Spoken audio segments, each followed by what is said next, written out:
ಯಾರೆಲ್ಲ ಹಸ್ತ ನಕ್ಷತ್ರದಲ್ಲಿ ಹುಟ್ಟಿರ್ತಾರೋ ಚಂದ್ರ ದಶೆಯಲ್ಲಿ ಹುಟ್ಟಿರ್ತಾರೆ. 1ನೇ ಪಾದದಲ್ಲಿ ಹುಟ್ಟಿರುವಂತವ್ರು ಶಾರ್ಟ್ ಟೆಂಪರ್ಸ್, ಶೀಘ್ರ ಕೋಪಿಗಳು. ಈ ನಕ್ಷತ್ರದಲ್ಲಿ ಜನನ ಆಗಿರುವಂತವ್ರಿಗೆ 1ನೇ ವರ್ಷದಲ್ಲಿ ಸ್ವಲ್ಪ ಆರೋಗ್ಯದ ಸಮಸ್ಯೆಗಳನ್ನು ಅನುಭವಿಸಿರ್ತಾರೆ.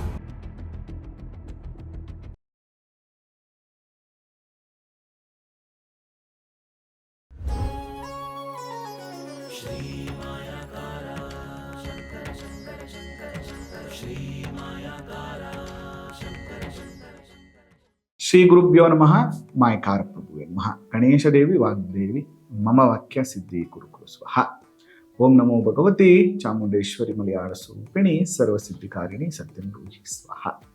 ಆರಾಧ್ಯ ದೈವನಾಗಿರುವಂತಹ ಮಲೆ ಮಾದೇಶ್ವರನನ್ನ ಮನದಲ್ಲಿ ನೆನೆಯುತ್ತಾ ವಿದ್ಯಾ ಗುರುಗಳ ತಂದೆ ತಾಯಿಯ ಪಾದಾರವಿಂದಗಳಿಗೆ ನಮಸ್ಕಾರವನ್ನು ಮಾಡ್ತಾ ಜಗದ್ಗುರು ಪಂಚಾಚಾರ್ಯರನ್ನ ಬಸವಾದಿ ಶರಣರನ್ನ ಮನದಲ್ಲಿ ನೆನೆಯುತ್ತಾ ನನ್ನೆಲ್ಲ ಪ್ರೀತಿಯ ಯೂಟ್ಯೂಬ್ ವಾಹಿನಿಯ ವೀಕ್ಷಕ ಬಂಧುಗಳಿಗೆ ನಿಮ್ಮ ಮೂಗೂರು ಮಧು ದೀಕ್ಷಿತ್ ಮಾಡುವಂತಹ ಪರಿಪೂರ್ಣವಾದಂಥ ನಮಸ್ಕಾರಗಳು. ಹೇಗಿದ್ದೀರಿ? ಎಲ್ಲ ಚೆನ್ನಾಗಿದ್ದೀರಿ ಅಂತ ನಾನು ಕೂಡ ಭಾವಿಸ್ತೇನೆ. ಇನ್ನು ಪ್ರಮುಖವಾಗಿ ಇವತ್ತು ಹಸ್ತ ನಕ್ಷತ್ರದ ವಿಚಾರಗಳ ಬಗ್ಗೆ ಮಾತಾಡೋಣ. ಹಸ್ತ ನಕ್ಷತ್ರದಲ್ಲಿ ಹುಟ್ಟಿರೋರ ಫಲಾಫಲಗಳ ಬಗ್ಗೆ ಮಾತಾಡೋಣ. ಯಾರೆಲ್ಲ ಇನ್ನೂ ನಮ್ಮ ಚಾನಲ್ ಸಬ್ಸ್ಕ್ರೈಬ್ ಆಗಿಲ್ಲ ಸಬ್ಸ್ಕ್ರೈಬ್ ಆಗಿ, ಇನ್ನೂ ಯಾರು ಫಾಲೋ ಮಾಡಿಲ್ಲ ಫಾಲೋ ಮಾಡಿ. ನೋಡಿ, ಹಸ್ತ ನಕ್ಷತ್ರ, ಈ ನಕ್ಷತ್ರಾಧಿಪತಿ ಬಂದು 7 ಬಣ್ಣಗಳ ಕುದುರೆಯನ್ನ, ಆ ಕುದುರೆಯ ರಥವನ್ನು ಏರಿರುವಂತಹ ಸೂರ್ಯ ಈ ನಕ್ಷತ್ರದ ದೇವತೆ. ಇನ್ನು ಈ ಸೂರ್ಯನನ್ನ ಹೆಚ್ಚು ಪೂಜೆ ಮಾಡುವಂಥದ್ದು ಅತ್ಯಂತ ಶುಭದಾಯಕವಾಗಿರುವಂಥದ್ದು. ಇನ್ನು ನಕ್ಷತ್ರಾಧಿಪತಿ ಬಂದು ಚಂದ್ರ. ಯಾರೆಲ್ಲ ಹಸ್ತ ನಕ್ಷತ್ರದಲ್ಲಿ ಹುಟ್ಟಿರ್ತಾರೋ ಅಂಥವರು ಚಂದ್ರ ದಶೆಯಲ್ಲಿ ಹುಟ್ಟಿರ್ತಾರೆ ಅಂತ ನೀವು ತಿಳ್ಕೋಬೇಕು.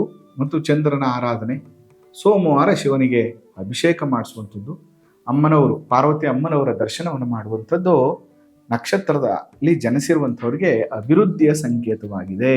ಸೂರ್ಯನನ್ನ ಮತ್ತು ಚಂದ್ರನನ್ನ, ಪಾರ್ವತಿ ಶಿವನನ್ನ ಹೆಚ್ಚು ಪೂಜೆ ಮಾಡಿದಷ್ಟು ನಿಮಗೆ ಶುಭ ಫಲಗಳು ನಿಮಗೆ ಪ್ರಾಪ್ತಿ ಆಗುತ್ತೆ. ಇನ್ನು ಈ ನಕ್ಷತ್ರ ಹೊಟ್ಟೆ ಮತ್ತು ಕರುಳು ಭಾಗವನ್ನು ಇಂಡಿಕೇಟ್ ಮಾಡುತ್ತೆ. ಅದರಿಂದ ಯಾರೆಲ್ಲ ಈ ಜಾತಕದಲ್ಲಿ ಚಂದ್ರ ಹಸ್ತ ನಕ್ಷತ್ರದಲ್ಲಿ ಜನನಾಗಿ ಚಂದ್ರ ದುಸ್ಥಾನದಲ್ಲಿ ನೀಚನಾಗಿದ್ರೆ, ಅಥವಾ ಈ ಹಸ್ತ ನಕ್ಷತ್ರದಲ್ಲಿ ಪಾಪಗ್ರಹಗಳಿದ್ರೆ ಅಂಥವ್ರಿಗೆ ಹೊಟ್ಟೆಗೆ ಸಂಬಂಧಪಟ್ಟಂತಹ ಕರುಳು ಬೇನೆ ರೋಗ ಬಾಧೆಗಳು ಸಮಸ್ಯೆಗಳಾಗುವಂಥದ್ದು ಮತ್ತು ಡ್ರೈ ಸ್ಕಿನ್ ಆಗುವಂಥದ್ದು, ಈ ಥರ ಎಲ್ಲ ಸಮಸ್ಯೆಗಳನ್ನು ಅವರು ಅನುಭವಿಸ್ಬೇಕಾಗ್ತದೆ. ಮತ್ತು ವಾತ ರೋಗ ಬಾಧೆಗಳನ್ನು ಇವರು ಅನುಭವಿಸ್ಬೇಕಾಗ್ತದೆ. ಇನ್ನು ಈ ನಕ್ಷತ್ರದಲ್ಲಿ ನಕುಲ ಮತ್ತು ಸಹದೇವರು ಜನನ ಆಗಿರುವಂಥದ್ದು. ಇದಕ್ಕೆ ಬಿಳಿ ಮತ್ತು ನೀಲಿ ಬಣ್ಣ ಅತ್ಯಂತ ಶುಭದಾಯಕವಾಗಿರುವಂಥ ಬಣ್ಣ. ಇಸ್ ಲಕ್ಕಿ ಕಲರ್ಸ್ ಅಂತ ನಾವು ಕರಿಬೋದು. ಈ ನಕ್ಷತ್ರಕ್ಕೆ ಒಳ್ಳೆ ವಾರ ಅಂತ ಬಂದರೆ ಸೋಮವಾರ ತುಂಬ ಒಳ್ಳೆಯದು, ಮತ್ತು ಗುರುವಾರ ಕೂಡ ತುಂಬ ಒಳ್ಳೆ ರಿಸಲ್ಟನ್ನು ಕೊಡ್ತದೆ. ಮತ್ತು ಮುತ್ತು ಅಂತ ಏನು ಪರ್ಲ್ ಅಂತ ಏನು ಕರಿತೀವಿ, ಅದು ಶುಭ ರತ್ನ. ಇವರಿಗೆ ಏನಾದ್ರು ಧರಿಸ್ಬೇಕು ಹಸ್ತ ನಕ್ಷತ್ರದವರು, ನಕ್ಷತ್ರದ ಮೇಲೆ ನಾವು ರತ್ನಗಳನ್ನ ಹಾಕೋಬೇಕು ಅಂತಂದ್ರೆ ಇಟ್ಸ್ ಎ ಪರ್ಲ್, ಮುತ್ತು ತುಂಬ ಚೆನ್ನಾಗಿ ಇವರಿಗೆ ರಿಸಲ್ಟನ್ನು ಕೊಡ್ತದೆ. ಈ ನಕ್ಷತ್ರ ಬಂದು ವೈಶ್ಯವರ್ಣ. ವೈಶ್ಯವರ್ಣ ಅಂದ ತಕ್ಷಣನೇ ನೀವು ಅರ್ಥ ಮಾಡ್ಕೋಬೇಕಾಗಿರೋದಂದ್ರೆ ಇಟ್ಸ್ ಎ ಬಿಸ್ನೆಸ್. ಯಾರೆಲ್ಲ ಹಸ್ತ ನಕ್ಷತ್ರದಲ್ಲಿ ಹುಟ್ಟಿರ್ತಾರೋ ಇವರಿಗೆ ಬಿಸ್ನೆಸ್ ತುಂಬ ಚೆನ್ನಾಗಾಗುತ್ತೆ. ಅದು ಎನಿ ಬಿಸ್ನೆಸ್. ಇವರು ತುಂಬ ವ್ಯಾವಹಾರಿಕವಾಗಿ ಲೆಕ್ಕಾಚಾರವಾಗಿ ಯೋಚನೆ ಮಾಡುವಂಥ ಗುಣ ಇರ್ತದೆ, ಮತ್ತು ಬಿಸ್ನೆಸ್ ಇವರಿಗೆ ತುಂಬ ಚೆನ್ನಾಗಿ ಆಗ್ಬರುತ್ತೆ. ಮತ್ತು ಇದು ದೇವಗಣ ನಕ್ಷತ್ರ. ಅದರಿಂದ ಇವರಲ್ಲಿ ಸ್ವಲ್ಪ ಸಾತ್ವಿಕವಾದಂತಹ ಗುಣಧರ್ಮಗಳು ಇರ್ತದೆ ಅಂತ ತಿಳ್ಕೊಬೋದು. ಮತ್ತು ಯೋನಿ ಬಂದು ಎಮ್ಮೆ. ಅದರಿಂದ ನೀವು ಮದುವೆ ಮಾಡಿಕೊಳ್ಳುವಂಥ ಸಂದರ್ಭದಲ್ಲಿ ಎಮ್ಮೆಗೆ ವಿರುದ್ಧವಾಗಿರುವಂತಹ ಪ್ರಾಣಿ ಇರುವಂಥ ನಕ್ಷತ್ರದವ್ರನ್ನ ನೀವು ಮದುವೆ ಮಾಡ್ಕೋಬಾರ್ದು. ಕ್ಷಿಪ್ರ ಸ್ವಭಾವ. ಕ್ಷಿಪ್ರ ಅಂದ್ರೇನು, ಇಮ್ಮಿಡಿಯೇಟ್ ಏನಾದ್ರು ಒಂದು ಮಾಡಬೇಕು ಅಂತ ಇವರು ಡಿಸೈಡ್ ಮಾಡಿದ್ರೆ ಸಾಕು, ಯೋಚನೆ ಮಾಡಲ್ಲ. ಅದು ಒಳ್ಳೇದೋ ಕೆಟ್ಟದ್ದು ಆಮೇಲೆ ಅದ್ರ ಬಗ್ಗೆ ಯೋಚನೆ ಮಾಡ್ತಾರೆ. ಬಟ್ ಏನಾದ್ರು ಮಾಡಬೇಕು ಅಂದ್ರೆ ತತ್ಕ್ಷಣನೇ ಮಾಡುವಂತಹ ಕ್ರಿಯೇಟಿವ್ ಆಗಿರುವಂತಹ ವ್ಯಕ್ತಿತ್ವ ಉಳ್ಳಂಥವ್ರು. ಯಾರೆಲ್ಲ ಪೂಷಾನಾಟ ಅಕ್ಷರದಿಂದ ಅವ್ರ ಹೆಸರು ಪ್ರಾರಂಭ ಆಗುತ್ತೋ ಅಂಥವ್ರಿಗೆ ವಿಶೇಷವಾಗಿ ನೀವು ಹೆಸರನ್ನ ಇಡಬೇಕಾಗ್ತದೆ. ಇದಿಷ್ಟು ಕೂಡ ಹಸ್ತ ನಕ್ಷತ್ರದಲ್ಲಿ ಹುಟ್ಟಿರೋರಿಗೆ ಸಂಬಂಧಪಟ್ಟಂತ ವಿಷಯಗಳು. ಇನ್ನು ಈ ಹಸ್ತ ನಕ್ಷತ್ರದಲ್ಲಿ ಜನಿಸಿರುವಂಥವ್ರದ್ದು ಅಂದ್ರೆ, ಹಸ್ತ ಅಂದ್ರೆ ಚಂದ್ರ, ಚಂದ್ರ ಅಂದ್ರೆ ಇಟ್ಸ್ ಎಮೋಷನ್ಸ್. ಹಸ್ತ ನಕ್ಷತ್ರದವರು ನೋಡ್ಲಿಕ್ಕೆ ತುಂಬಾ ಚೆನ್ನಾಗಿರ್ತಾರೆ. ಶುಕ್ಲ ಪಕ್ಷದಲ್ಲಿ ಹುಟ್ಟಿದ್ರೆ ತುಂಬಾ ತೇಜಸ್ಸಿಂದ ಕೂಡಿರ್ತಾರೆ. ಅದೇ ಏನಾದ್ರೂ ಕೃಷ್ಣ ಪಕ್ಷದಲ್ಲಿ ಹುಟ್ಟಿದ್ರೆ ಸ್ವಲ್ಪ ಕಾಂತಿಹೀನರಾಗಿರ್ತಾರೆ, ಸ್ವಲ್ಪ ಡಲ್ ಇರ್ತಾರೆ ಅಂತ ನಾವು ಹೇಳ್ಬೋದು. ಕ್ಯಾರೆಕ್ಟರ್ ಅಂತ ಬಂದಾಗ ಇಟ್ ಇಸ್ ಎಮೋಷನಲ್ ಪರ್ಸನಾಲಿಟಿ. ಶುಕ್ಲ ಪಕ್ಷದಲ್ಲಿ ಇದ್ರೆ ತುಂಬಾ ಏನ್ ಹೇಳ್ತೀವಿ ರಾಜಸಿಕ ಗುಣಧರ್ಮಗಳಿರ್ತದೆ. ಅದೇ ಕೃಷ್ಣ ಪಕ್ಷದಲ್ಲಿ ಹುಟ್ಟಿದ್ರೆ ಸ್ವಲ್ಪ ಸೋಮಾರಿತನ, ಆಲಸ್ಯತನ, ಅಥವಾ ಬೇಗ ಮೂಡ್ ಸ್ವಿಂಗ್ ಆಗುವಂತ ಸಾಧ್ಯತೆಗಳು ಕೂಡ ಅವರಿಗೆ ಇರ್ತದೆ. ಮತ್ತೆ ಈ ನಕ್ಷತ್ರದಲ್ಲಿ ಹುಟ್ಟಿರುವಂಥವ್ರು ರಾಜಸ ಗುಣ ಇರುವಂಥವ್ರು, ಶರೀರದಲ್ಲಿ ಮತ್ಸ್ಯ ರೇಖೆಯುಳ್ಳಂಥವ್ರು, ಶತ್ರುಗಳನ್ನು ಜಯಿಸುವಂಥವ್ರು, ಅಲಂಕಾರ ಪ್ರಿಯರು, ಧನವಂತರು, ವಿದ್ಯಾವಂತರು ಮತ್ತು ಉತ್ಸಾಹಿಗಳಾಗಿರ್ತಾರೆ. ಇನ್ನೊಂದೇನಂದ್ರೆ ಈ ನಕ್ಷತ್ರದವ್ರಿಗೂ ಅಷ್ಟೇ ಬೇಗ ಸ್ತ್ರೀ ಆಕರ್ಷಣೆ ಜಾಸ್ತಿ ಆಗುವಂಥದ್ದು. ಹೆಣ್ಮಕ್ಳಾಗಿದ್ರೆ ಹೆಣ್ಮಕ್ಳು ತುಂಬಾ ಇಷ್ಟಪಡ್ತಾರೆ, ಅಟ್ರಾಕ್ಟ್ ಆಗ್ತಾರೆ, ಅಥವಾ ಹೆಣ್ಮಕ್ಳಾಗಿದ್ರೆ ಗಂಡ್ಮಕ್ಳು ತುಂಬಾ ಅಟ್ರಾಕ್ಟ್ ಆಗ್ತಾರೆ ಇವ್ರಿಗೆ ಅಂತ. ಹಸ್ತ ನಕ್ಷತ್ರ 1ನೇ ಪಾದದಲ್ಲಿ ಹುಟ್ಟಿರುವಂಥವ್ರು ಶಾರ್ಟ್ ಟೆಂಪರ್ಸು, ಶೀಘ್ರ ಕೋಪಿಗಳು, ಮತ್ತೆ ದುಃಖವನ್ನ ಅವರೇ ತಂದ್ಕೋತಾರೆ ಅಂತ. ಅವ್ರು ತೆಗೆದುಕೊಳ್ಳುವಂತ ನಿರ್ಧಾರಗಳಿಂದ ದುಃಖಗಳು ಬರುತ್ತೆ. ಮತ್ತೆ ಕೆಲವೊಂದು ಸರಿ ಇನ್ನೊಬ್ಬರು ಮಾತನ್ನ ಕೇಳಿ ಕೂಡ ಇವರು ಸಮಸ್ಯೆಯಲ್ಲಿ ಸಿಲುಕಿಕೊಳ್ಳುವಂತ ಸಾಧ್ಯತೆಗಳಿರ್ತದೆ. ಸ್ವಲ್ಪ ಈ 1ನೇ ಪಾದದಲ್ಲಿ ಹುಟ್ಟಿರುವಂತ ಸತ್ಕರ್ಮಗಳು ಮತ್ತು ಧರ್ಮವಾಗಿ ಬದುಕೋದನ್ನ ಕಲ್ತ್ಕೊಂಡ್ರೆ ತುಂಬಾ ಚೆನ್ನಾಗಿ ಆಗುವಂತ ಯೋಗ. 2ನೇ ಪಾದದವ್ರು ಏನಂದ್ರೆ ಇವ್ರಿಗೂ ಅಷ್ಟೇ ಪ್ರಾಬ್ಲಮ್ ಏನಂದ್ರೆ ಆತ್ಮವಿಶ್ವಾಸ ಕಡಿಮೆ. ಏನ್ ಬೇಕಾದ್ರೂ ಮಾಡ್ತಾರೆ, ಬಟ್ ಆತ್ಮವಿಶ್ವಾಸ ಕಮ್ಮಿ. ಸುಂದರವಾದಂತಹ ದೇಹ ಇರ್ತದೆ, ಆದರೆ ಎಜುಕೇಶನ್ ಅನ್ನು ಚೆನ್ನಾಗಿ ಮಾಡ್ಬೇಕಾಗ್ತದೆ, ಸಾಮಾಜಿಕ ವಿಚಾರಗಳನ್ನ ಜಾಸ್ತಿ ತಿಳ್ಕೊಬೇಕಾಗ್ತದೆ, ಆಲಸ್ಯತನವನ್ನ ಬಿಡಬೇಕು, ಇಲ್ಲಾಂದ್ರೆ ಅದೇ ನಿಮ್ಗೆ ಶತ್ರು ಆಗುವಂತ ಸಾಧ್ಯತೆ ಇರ್ತದೆ. ಅದೇ 3ನೇ ಪಾದ it is very good actually. ಪರೋಪಕಾರ ಮನಸ್ಥಿತಿ, ಧರ್ಮಾಚರಣೆ ಮಾಡುವಂಥದ್ದು, ಕ್ರಯ ಮತ್ತು ವಿಕ್ರಯ ಮಾಡುವಂಥದ್ದು ಇಟ್ ಈಸ್ ವೆರಿ ಗುಡ್. ಪಾಪ ಪುಣ್ಯಗಳು, ಧರ್ಮ ಕೆಲಸಗಳು, ಎಜುಕೇಷನ್ನು ಎಲ್ಲ ವಿಚಾರದಲ್ಲೂ ಕೂಡ ಇವರಿಗೆ ತುಂಬಾ ಪಾಸಿಟಿವ್ ಆಗಿದೆ.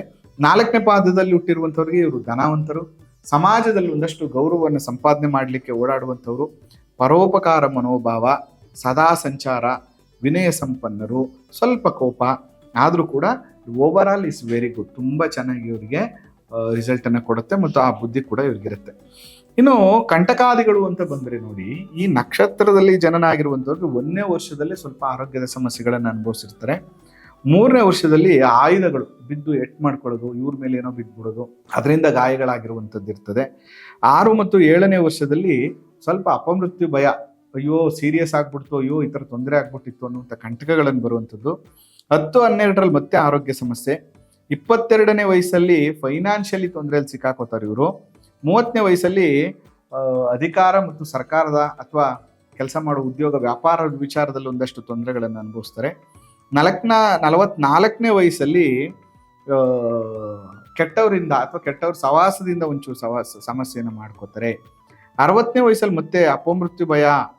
ಇದನ್ನ ಕೇಳಿದ್ರೆ ಸಂಪೂರ್ಣವಾಗಿ 74 ವರ್ಷ ಹಸ್ತ ನಕ್ಷತ್ರವ್ರಿಗೆ ಪೂರ್ಣ ಆಯುಷು ಅನ್ನುವಂಥದ್ದನ್ನ ಶಾಸ್ತ್ರಕಾರ ನಮಗೆ ತಿಳಿಸಿರುವಂಥದ್ದು. ಇನ್ನು ಈ ನಕ್ಷತ್ರದಲ್ಲಿ ಹುಟ್ಟಿರುವಂಥವ್ರಿಗೆ ಯಾವೆಲ್ಲ ಬಿಸ್ನೆಸ್ ತುಂಬ ಚೆನ್ನಾಗಾಗುತ್ತೆ ಅಂದರೆ, ಕಬ್ಬಿಣದ ಬಿಸ್ನೆಸ್ ತುಂಬ ಚೆನ್ನಾಗಾಗುತ್ತೆ, ಬಟ್ಟೆ ವ್ಯಾಪಾರ ತುಂಬ ಚೆನ್ನಾಗಾಗುತ್ತೆ, ಸಿಮೆಂಟ್ ವ್ಯಾಪಾರ ತುಂಬ ಚೆನ್ನಾಗಾಗುತ್ತೆ, ಹೋಟೆಲ್ ಉದ್ಯಮ ತುಂಬ ಚೆನ್ನಾಗಾಗುತ್ತೆ, ಸಿನಿಮಾ ಇಂಡಸ್ಟ್ರಿ ತುಂಬ ಚೆನ್ನಾಗಿ ಬರುತ್ತೆ, ಸಂಗೀತ, ಸಾಹಿತ್ಯ, ವಸ್ತು ಪ್ರದರ್ಶನ, ಮತ್ತೆ ಪರದೇಶಗಳಿಂದ ವ್ಯಾಪಾರ ಮಾಡುವಂಥದ್ದು ಮತ್ತು ಹಡಗಿನ ಮೂಲಕ ವ್ಯಾಪಾರ ವಹಿವಾಟುಗಳನ್ನು ಮಾಡುವಂಥವ್ರು, ಹತ್ತಿ ವಸ್ತ್ರಗಳನ್ನು ವ್ಯಾಪಾರ ಮಾಡುವಂಥವ್ರು, ಮತ್ತು ಕೆಫೆಟೇರಿಯಾ, ಕಾಫಿ ಡೇ, ಹೋಟೆಲ್ಲು, ಇವೆಲ್ಲ ಬಿಸ್ನೆಸ್ ಕೂಡ ಇವರಿಗೆ ತುಂಬ ಚೆನ್ನಾಗಿ ಆಗ್ಬರ್ತದೆ. ನೋಡಿ, ಇವರು ಭಾದ್ರಪದ ಮಾಸದಲ್ಲಿ ಯಾವುದೇ ಶುಭ ಕಾರ್ಯಗಳನ್ನು ಮಾಡಬಾರ್ದು. ಪಂಚಮಿ, ದಶಮಿ, ಪೂರ್ಣಮಿ ತಿಥಿಯ ದಿನ ಯಾವುದೇ ಶುಭ ಕಾರ್ಯಗಳನ್ನು ಮಾಡಬಾರ್ದು. ಮಾಡಿದ್ರೆ ಅದು ಅಷ್ಟೊಂದು ಪಾಸಿಟಿವ್ ಇಲ್ಲ. ಇನ್ನು ಶನಿವಾರದ ದಿನ ಶುಭ ಕಾರ್ಯಗಳನ್ನು ಮಾಡಬಾರ್ದು. ಶ್ರವಣ ನಕ್ಷತ್ರ ಇರುವಂಥ ದಿನ ಯಾವುದೇ ಶುಭ ಕಾರ್ಯಗಳನ್ನು ಮಾಡಬಾರ್ದು. ಈ ದಿನ ಏನಾದ್ರು ಮಾಡಿದ್ರೆ ನೀವು ಅನೇಕ ಸಮಸ್ಯೆಗಳು, ತೊಂದರೆಯನ್ನು ಅನುಭವಿಸ್ಬೇಕಾಗ್ತದೆ. ಅದರಿಂದ ಇದಿಷ್ಟನ್ನು ಕೂಡ ನೀವು ತಿಳ್ಕೊಳ್ಳಿ.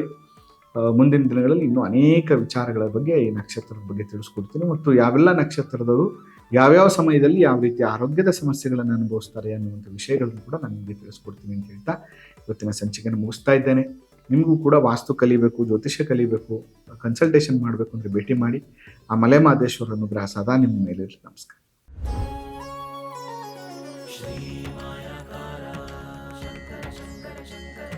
ಶ್ರೀ